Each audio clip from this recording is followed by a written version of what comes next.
تو منافقین بھی بظاہر دیکھنے میں کیا ہے؟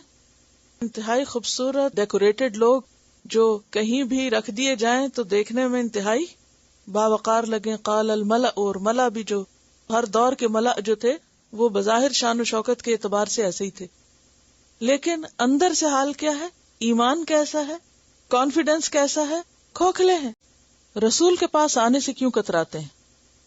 آپ نے عبداللہ بن ابی کا حال پڑھا کہ جب اس سے کہا گیا کہ چلو ٹھیک ہے ہو گئی غلطی، اب تم چل کے معافی مانگ لو، تو اس نے کیا کہا؟ اب میں محمد کو سجدہ کروں صلی اللہ علیہ وسلم.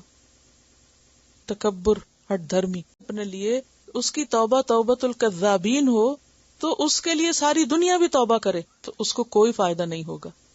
سمجھ آئی؟ کیونکہ جب ان سے کہا گیا کہ آؤ توبہ کرو تو انہوں نے کیا کیا؟ آؤ استغفار کرواؤ، اپنے لیے دعا کرواؤ، وہ سر جھٹک دیے کہ ہم نے نہیں جانا، ہمیں نہیں ضرورت توبہ کی.